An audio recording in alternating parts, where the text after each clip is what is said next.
শীতকালে বেচা বিক্রি বেড়ে যায় গুড়ের। এর দরদাম নিয়ে জানাতে এবার দিনাজপুর থেকে যুক্ত আছেন সহকর্মী সুলতান মাহমুদ।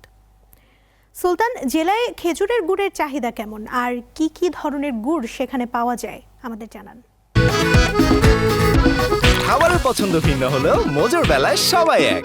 এই অঞ্চলের যেহেতু শীত প্রধান একটি এলাকা, এখানে কিন্তু শীতকালীন যে পিঠা পায়েসের একটা আগ্রহ বেড়ে যায় এবং আমরাও দেখেছি যে গুড়ের দোকানগুলোতে বিভিন্ন ধরনের গুড় কিন্তু পাওয়া যাচ্ছে। আমরা এখানে দেখেছি যে খেজুরের রসের গুড় এবং আখের রসের গুড় কিন্তু এখানে সবচেয়ে বেশি এখানে চাহিদা রয়েছে। আমরা দেখেছি যে বিক্রেতারাও কিন্তু এই গুড় কেনার জন্য কিন্তু এই দোকানগুলোতে ভিড় করছে এবং এখানকার দিনাজপুরেও কিন্তু স্থানীয়ভাবে বেশ কিছু খেজুরের রস থেকে কিন্তু গুড় তৈরি হয়, যেটি এই এলাকার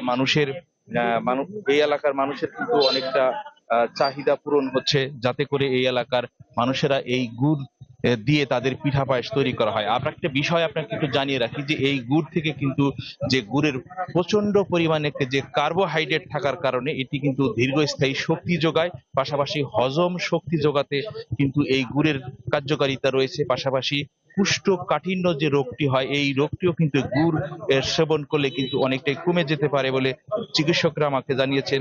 পাশাপাশি এই গুড় কিন্তু সুস্বাদু গুড় হওয়ার কারণে এই এলাকার মানুষের যে বিভিন্ন ধরনের যে এই পিঠা পায়েস থেকে শুরু করে সমস্ত কিছু কিন্তু এই এলাকার মানুষের এখন ব্যস্ত সময় পার করছে পিঠা পায়েস নিয়ে। এবং এই গুড়ের দোকানগুলো কিন্তু আমরা দেখেছি যে 120 টাকা থেকে শুরু করে 280 টাকা পর্যন্ত কিন্তু এই দোকানে গুড় রয়েছে। এবং এখানে পাঠালি জাতের যে গুড়টি, সেটি হচ্ছে খেজুরের রস থেকে তৈরি হয় এবং যেটি হচ্ছে আখের রসের খেজুরে তৈরি কিন্তু যে গুড়টি, সেটি কিন্তু একটু দাম কম রয়েছে। 120 টাকা কেজি দরে যে ঝোলা গুড়টি রয়েছে সেটি কিন্তু বিক্রি হচ্ছে।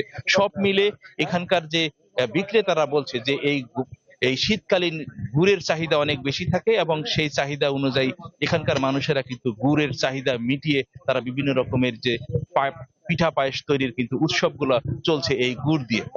সুমনা। দিনাজপুর থেকে যুক্ত ছিলেন সহকর্মী সুলতান মাহমুদ।